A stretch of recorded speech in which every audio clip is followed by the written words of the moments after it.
first thing everyone noticed was the silence. Not the pleasant quiet of a zoo at opening hour, but a thick, unnatural stillness that pressed against the glass and made people lower their voices without knowing why. Children who had been laughing moments before slowed their steps. A man stopped mid-sentence. Somewhere behind them, a stroller wheel squeaked too loudly and drew irritated glances. No one said it out loud, but everyone felt the same unease. Something here was wrong.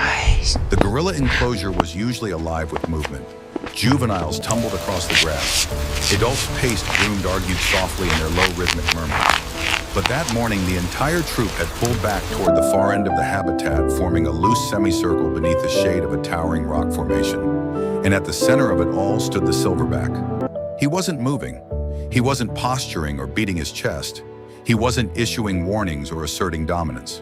He was simply standing upright, massive arms hanging loosely at his sides, dark eyes locked on a single point beyond the barrier. A little girl. She couldn't have been more than 5 or 6 years old. She stood close to the glass hands at her sides, her pink jacket slightly oversized, her hair pulled back in a hurried ponytail. She wasn't waving. She wasn't smiling. She wasn't doing anything that should have drawn attention at all. Yet the gorilla's gaze never left her. Minutes passed. The crowd thickened. Phones were raised, then slowly lowered again as people realized something about this felt wrong to record. The silverback did not blink. His breathing was slow, deliberate. His entire presence seemed focused, as if the world had narrowed to a single fragile figure, standing on the other side of reinforced glass. Zoo staff noticed too. A keeper near the gate shifted his weight, his hand resting on the radio clipped to his belt. He had worked with gorillas for nearly 2 decades.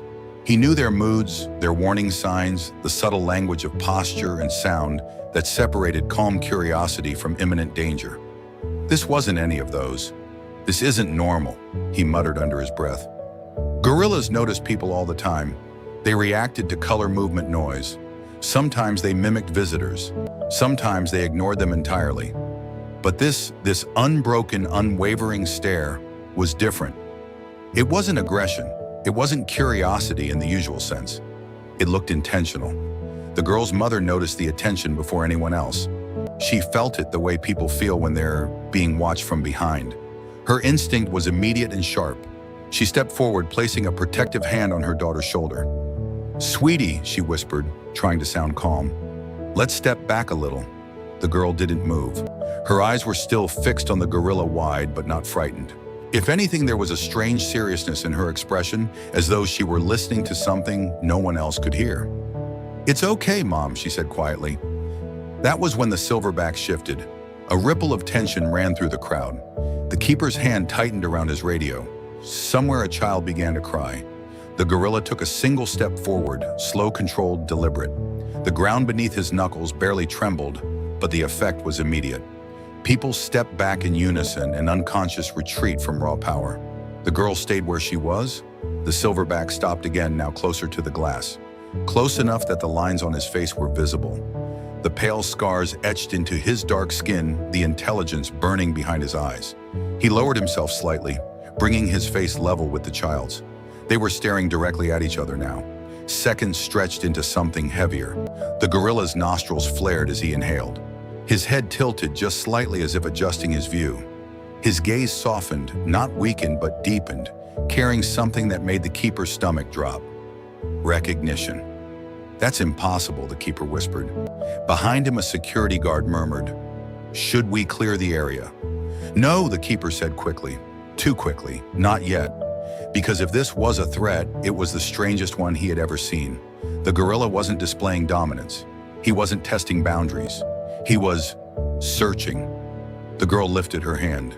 Her mother gasped, heart slamming against her ribs. But before she could pull her daughter back, the girl pressed her palm gently against the glass. The silverback responded immediately. He raised his massive hand and placed it against the barrier, mirroring the child's gesture with terrifying precision. The size difference was absurd, her small palm swallowed by the shadow of his, but the symmetry was unmistakable. A murmur spread through the crowd. "What is he doing? Is that safe? Why is he doing that?" No one had an answer. The gorilla held the position, unmoving, his eyes never leaving the girl's face. Something in his expression shifted again, subtle but undeniable. The keeper felt it like a punch to the chest. This wasn't an animal reacting to a stimulus. This was a memory waking up. The girl smiled then. Not a wide, playful grin, but a small, knowing smile that didn't belong on someone so young. She leaned closer to the glass and whispered something no one else could hear. The silverback exhaled a deep, rumbling breath that vibrated through the enclosure, like distant thunder. And in that moment, before anyone could intervene, before anyone could explain the truth, settled heavily over everyone watching. This stare was not curiosity. It was not coincidence. And whatever connected that gorilla to that little girl, it had begun long before this day. Ethan Cole had spent 23 years around gorillas, and that was exactly why his hands wouldn't stop shaking. He stood a few meters back from the glass, his radio pressed but silent against his chest, eyes fixed on the silverback, as if looking away might allow something irreversible to happen. Ethan wasn't new to fear. He had faced mock charges, sudden displays of dominance, and the raw power of an animal that could end a human life in seconds without even meaning to. But this quiet, deliberate stillness unnerved him more than any roar ever had. Because gorillas didn't do this. They didn't single out one human from a crowd and lock onto them with unwavering focus. They didn't mirror gestures with such precision.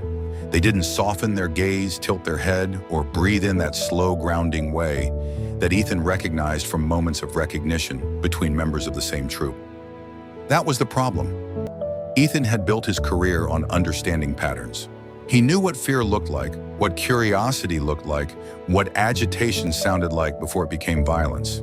Gorilla behavior followed rules, complex rules, emotional rules, but rules nonetheless.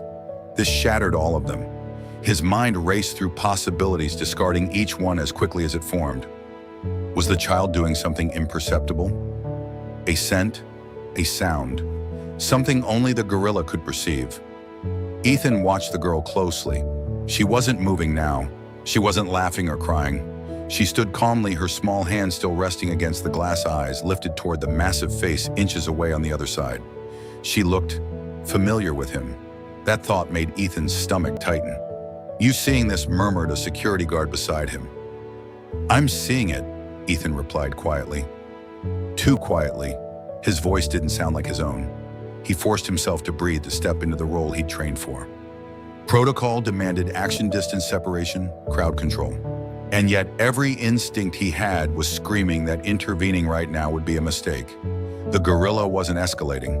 He wasn't agitated. If anything, he seemed anchored by the child's presence, as if her stillness was holding him in place. Ethan glanced at the rest of the troop. They were watching too. That was another thing that didn't fit. The other gorillas weren't alarmed. No chest beating, no vocalizations, no signs of agitation. The females sat quietly, juveniles tucked close, their attention flicking between the silverback and the humans beyond the glass. They trusted him. Whatever he was doing, they accepted it, which meant this wasn't random. Ethan felt the weight of every year he'd spent learning to read animals pressed down on him. Memory stirred uninvited. A night long ago in a rain-soaked forest, a sick gorilla lying still under a tarp. The smell of antiseptic, the tension of waiting to see if a sedative would work. A silverback younger, then thinner, injured, and furious eyes burning with pain and fear. Ethan's jaw tightened. "No," he whispered to himself. "That's impossible." He had been there for rescues, for relocations, for emergency medical interventions. He had looked into many gorilla eyes over the years, but he had never truly believed, that they remembered humans as individuals. Not like this. Not across years. Not across lives that never should have crossed paths again. And yet, standing here now, watching the silverback breathe in the presence of a child who did not belong to his world, Ethan felt certainty creeping in where doubt should have lived. The girl's mother finally broke the spell. "Sir," she said, her voice tight with fear she was trying and failing to control. "Is this safe?" Ethan turned to her. He wanted to offer reassurance, something firm and professional, but honesty pressed harder than comfort. "I don't know," he said. The words landed heavily between them. He knelt slightly, bringing himself closer to the child's level, without breaking line of sight with the gorilla. "What's your name?" he asked gently. The girl turned her head just enough to look at him. Her eyes were calm, too calm. "Lena," she said, "and you're not scared, Lena?" She shook her head. "He's not mad." Ethan swallowed. "How do you know that?" She looked back at the gorilla. "Because he's sad." A chill ran through Ethan that had nothing to do with the air. Sadness was not an emotion most people were willing to assign to a silverback gorilla, especially one of this size and authority. But Ethan had seen grief in gorillas before. He had watched mothers carry still infants for days. He had seen silence descend over a troop after a loss. He knew that sadness existed here, deep, heavy, and quiet. What he didn't know was why it was focused on this child. "Lena," he said carefully, "have you ever been here before?" She nodded. "A long time ago." Her mother frowned. "No, honey. This is your first visit." Lena didn't argue. She just kept watching the gorilla. Ethan straightened slowly. His heart pounded against his ribs. He was walking a line now, one where logic and instinct were pulling him in opposite directions. Every rule told him to end this interaction, to remove the child from the glass, to restore distance and control. But the gorilla hadn't moved. He was still there, hand against the barrier, eyes fixed on Lena with an intensity that felt almost reverent. When Lena shifted her weight, he adjusted his posture to match a subtle movement that made Ethan's breath hitch. Recognition. That was the word his mind kept circling back to, no matter how much he resisted it. Ethan pressed the radio finally. "Control," he said quietly. "Hold all non-essential movement in this area. I need time." There was a pause on the other end. "Ethan, what's going on?" "I don't know yet," he replied. "But I will." He lowered the radio and rubbed his face with one hand. Doubt gnawed at him. He was a man of science, of observation, of evidence. He knew how dangerous it was to project human narratives onto animal behavior. And yet, the gorilla leaned closer to the glass, his forehead nearly touching it now. His eyes closed briefly just for a second, and when they opened again, Ethan felt something in his chest break open. This wasn't aggression. This wasn't curiosity. This was memory pressing through time, through instinct, through everything Ethan had ever been taught was impossible. And standing there torn between protocol and something far older and deeper, Ethan realized the truth that terrified him most of all. If this gorilla remembered, then whatever came next was already in motion. Lena had always known when fear was expected of her. Adults made fear loud. They widened their eyes, tightened their hands, raised their voices just enough to signal danger without explaining it. Fear to them was something you warned children about in advance, something that lived in rules and signs and red lines painted on the ground. But standing in front of the glass now with the silverback only inches away on the other side, Lena felt none of that. Her heart wasn't racing, her legs weren't stiff, she wasn't holding her breath. Instead, there was a strange familiarity settling inside her chest, warm and steady like a memory that didn't belong to words. She didn't remember the first time she had felt it, only that it had always been there like a quiet hum beneath her thoughts. It was the same feeling she had when she pressed her ear to her mother's chest at night, as a baby, the same calm that came when she closed her eyes and listened to rain hit the roof. The gorilla's eyes were large and dark, but they weren't sharp. They weren't searching her the way humans did, looking for explanations or mistakes. They simply rested on her, heavy and patient, as if he had all the time in the world to remember her properly. Lena lifted her hand again slowly, not because she thought she should, but because it felt right. The glass was cold beneath her fingers. On the other side, the silverback shifted his massive shoulder, rolling forward with deliberate care. He didn't rush. He didn't test the barrier. He only moved until his knuckles aligned with where her palm rested, separated by nothing but transparency and distance that could not be crossed. That was when Lena smiled. She didn't know why adults were whispering behind her. She didn't know why her mother's voice trembled when she said her name. None of that mattered. What mattered was the quiet between her and the gorilla, a silence that felt shared, mutual, complete. "You're still here," Lena whispered. She wasn't sure who she meant, him or herself. The silverback exhaled a deep sound that vibrated through the glass and into her bones. It wasn't a growl. It wasn't a warning. It was a release, like the sigh her mother made when she finally sat down after a long day. Lena leaned closer. Ethan saw it and felt panic surge, but it stalled halfway to action. Every part of him screamed to intervene, to pull the child back, to restore the distance that had always kept humans safe. But his body refused to move, because the gorilla did not react with tension. He softened. That was the only word Ethan could find for it. The silverback's posture loosened, his weight settling back into his haunches. His breathing slowed. The massive power coiled in his frame did not disappear, but it rested, contained, held in place by something Ethan could not measure or explain. Recognition again. Lena's mind drifted not away from the moment, but deeper into it. Images surfaced without shape or order. Green shadows, the smell of wet leaves, a deep rumble that had once felt frightening until it didn't. She remembered small hands clutching coarse fur, remembered warmth and movement, remembered being carried when walking had been too much. She did not remember pain. She remembered safety. "I know you," she said softly. Her voice barely reached the glass, but the silverback's eyes changed all the same. His brow lowered, his gaze narrowing in a way that was not aggression, but focus, as if he were reaching inward, searching through layers of time and instinct. A memory answered, not in pictures or names, but in sensation. He remembered the night rain soaked through his fur and into his wounds. He remembered the sting of metal, the panic, the heat of infection burning through his body. He remembered the weight of the world pressing down until movement became agony. And he remembered small hands, not the same ones, not this child's hands, but human hands that did not hurt, hands that cleaned wounds instead of making them, hands that trembled with care, hands that stayed when they could have left. He remembered a human voice, low and steady in the darkness, a presence that did not challenge him, did not fear him, did not demand anything at all.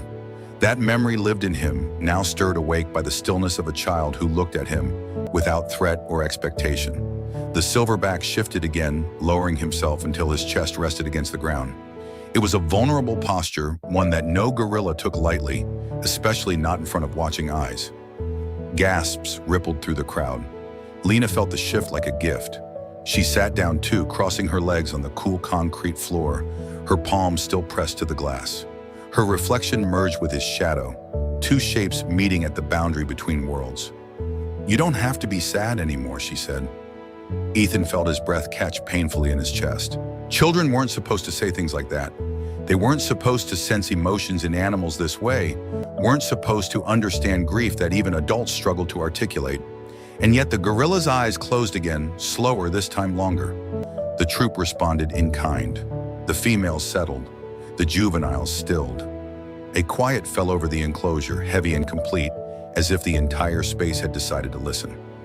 Lena's mother knelt beside her, tears sliding freely now, but she did not pull her daughter away. Something in the air told her that doing so would break more than safety protocols. It would break something fragile and rare. "Lena," she whispered, "are you okay?" Lena nodded. He remembers. Remembers what sweetheart she thought about that. He remembers being helped, she said finally, and he remembers being alone. The words hit Ethan with physical force, because that was it. That was the thread running through everything, the reason this moment felt so heavy, so intimate, so irreversible. It wasn't about dominance or curiosity or coincidence. It was about memory and meaning, crossing a boundary that science insisted was solid. The silverback opened his eyes again and looked directly at Ethan this time. Not as a threat, as acknowledgement. Ethan felt something unspool inside him, a belief he hadn't realized he still carried. That animals forgot, that kindness was fleeting, that moments like the one he had lived years ago in the forest had ended when he walked away. He had been wrong. The gorilla turned back to Lena, lifting one massive finger and pressing it gently against the glass, exactly where her hand rested. They stayed that way for a long time. No movement, no sound, no fear, just a child who felt safe where fear should have lived, and an animal who remembered that safety had once been given to him freely without condition. And in that shared stillness, something old and enduring took shape, proof that not all bonds required language, and not all courage looked like strength. Sometimes it looked like trust. Long after Lena's small hand left the glass, long after the murmurs of the crowd softened into uneasy silence, something remained suspended in the air of the enclosure. It was not excitement. It was not fear. It was the quiet weight of recognition settling where certainty had once lived. Ethan felt it as he stood there motionless, his eyes never leaving the silverback. He had spent his career surrounded by facts, measurable behaviors, documented patterns, peer-reviewed conclusions. He had taught students that animals lived in the present, that memory served function, not sentiment, survival, not story, instinct, not reflection. But the gorilla did not move like a creature trapped in the moment. He remained where Lena had been, his knuckles still pressed against the glass, as if the space she occupied had not yet cooled. His breathing was slow, deliberate. His eyes, when they opened, were not scanning for threat or food or dominance. They were inward, focused on something no one else could see. Memory. Ethan's chest tightened, not with wonder, but with discomfort. Because if this was memory, real memory, layered and persistent, then it challenged the architecture of everything he had been taught to believe.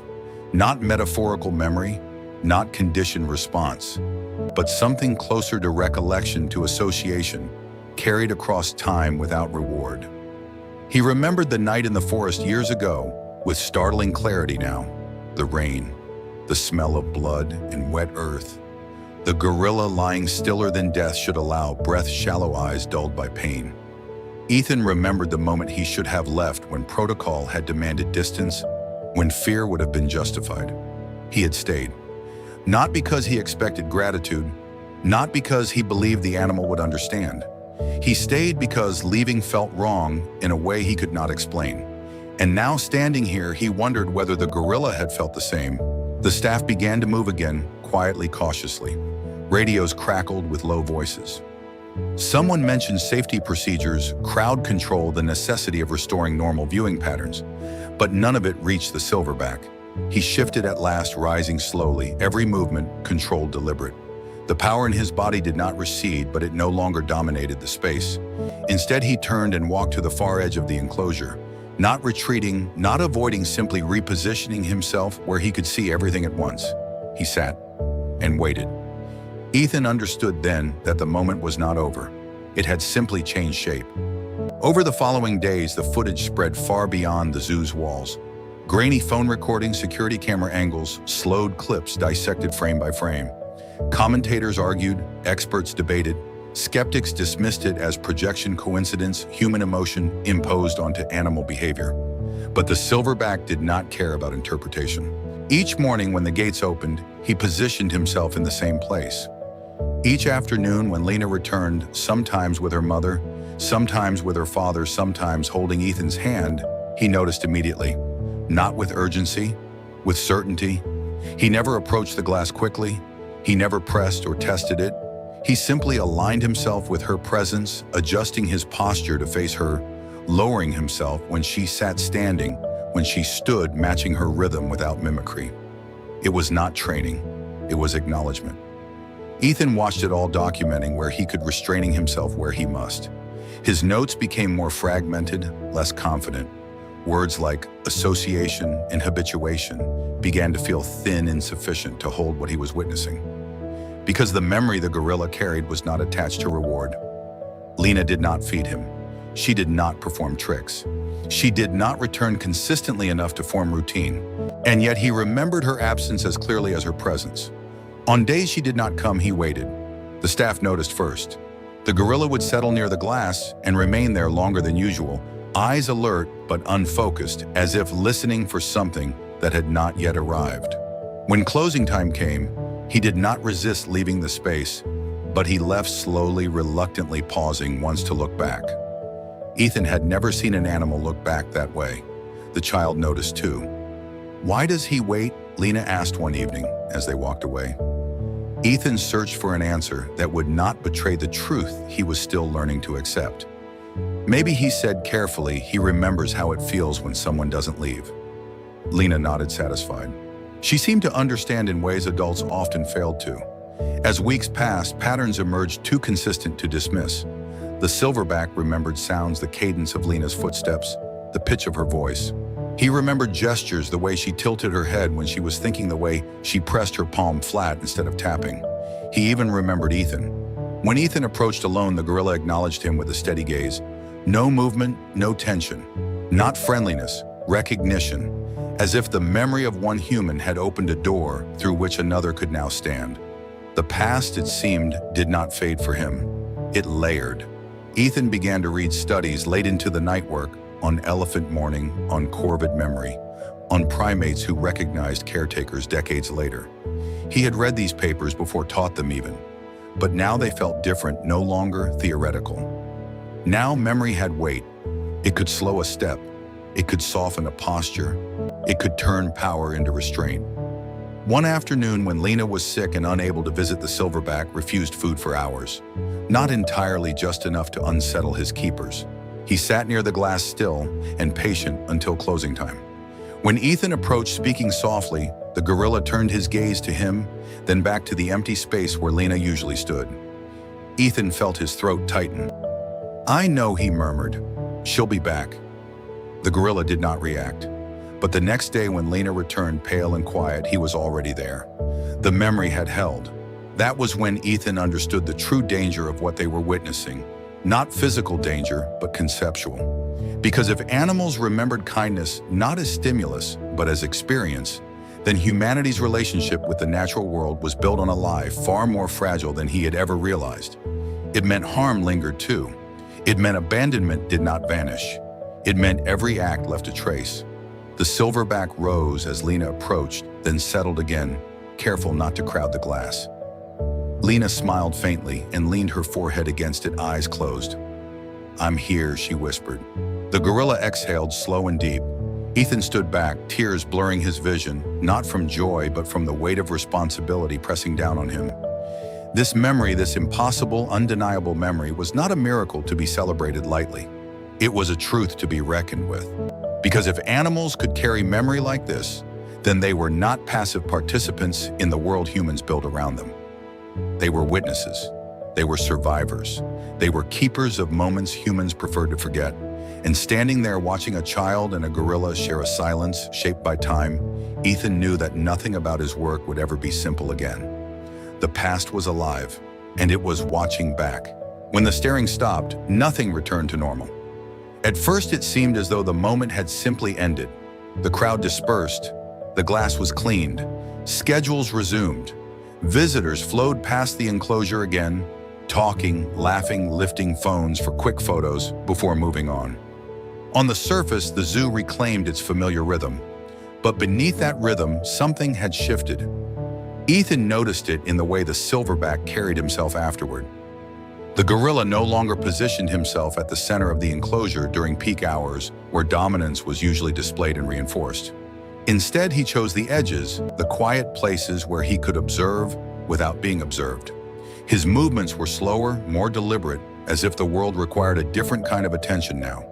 This was not withdrawal, it was adjustment.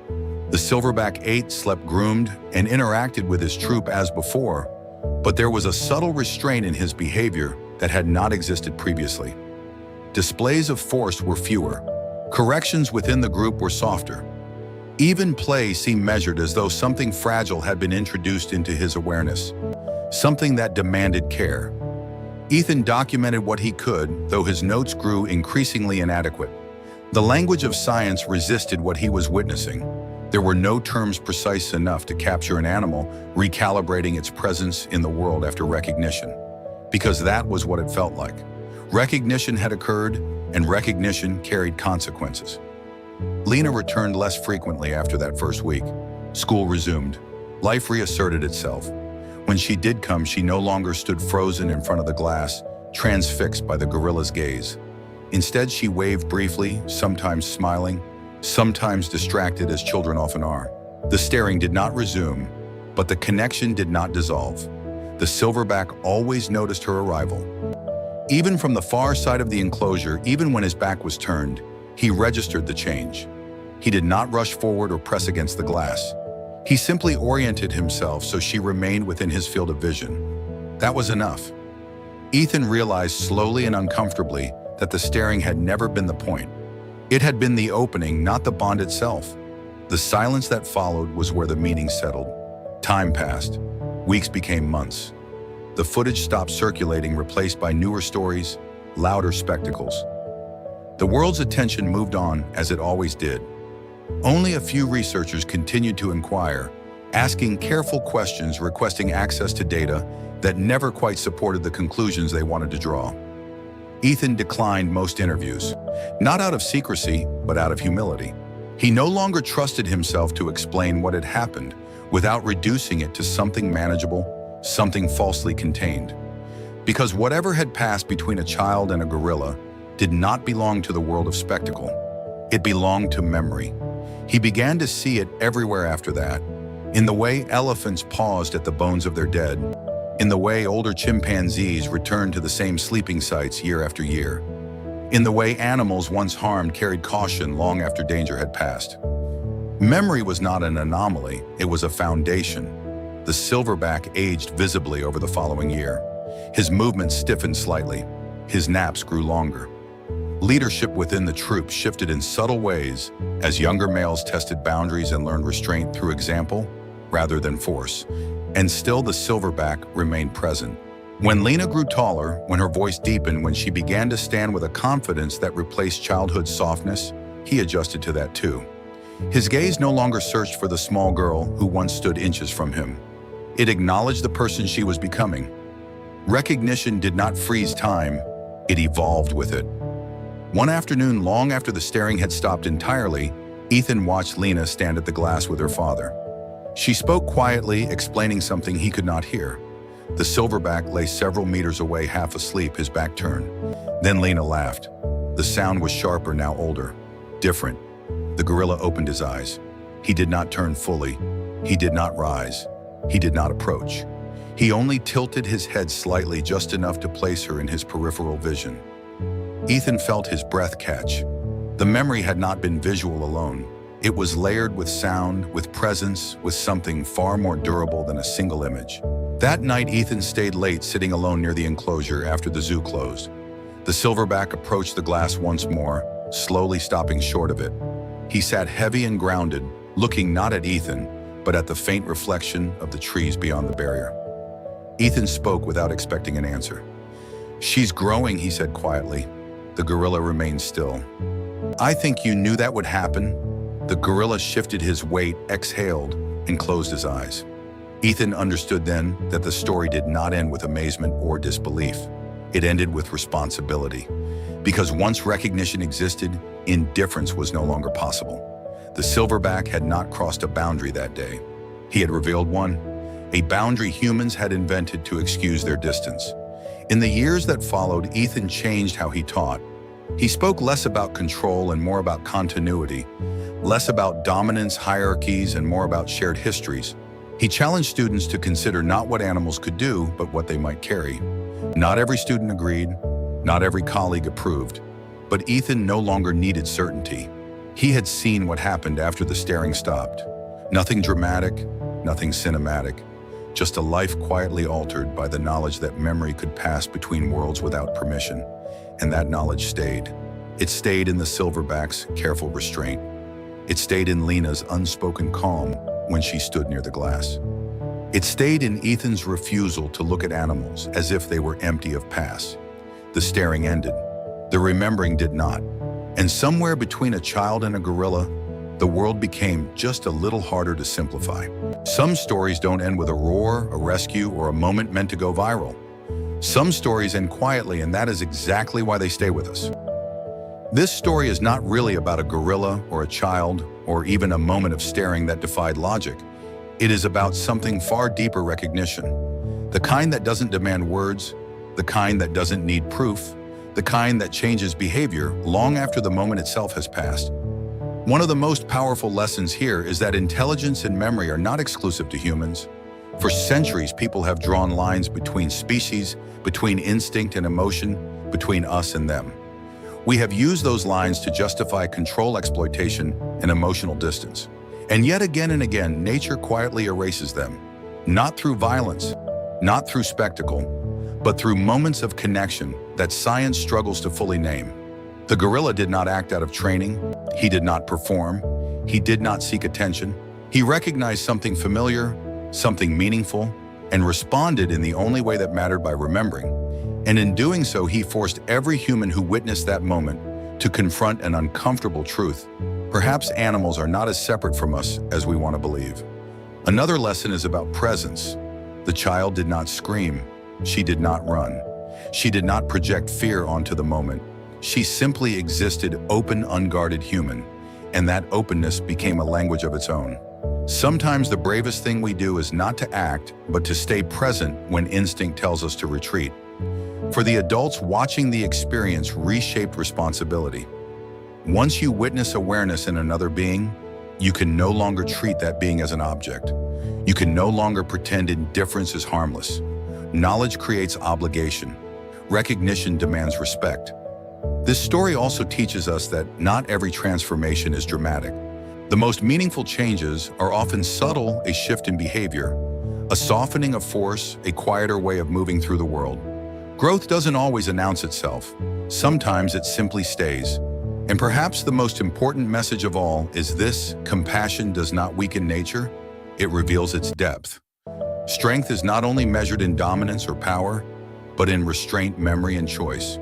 When a being capable of great force chooses stillness, instead, that choice matters. Stories like this remind us why we tell animal stories in the first place. Not to romanticize wildlife, not to humanize animals unfairly, but to understand that empathy is not a uniquely human trait, it is a shared one.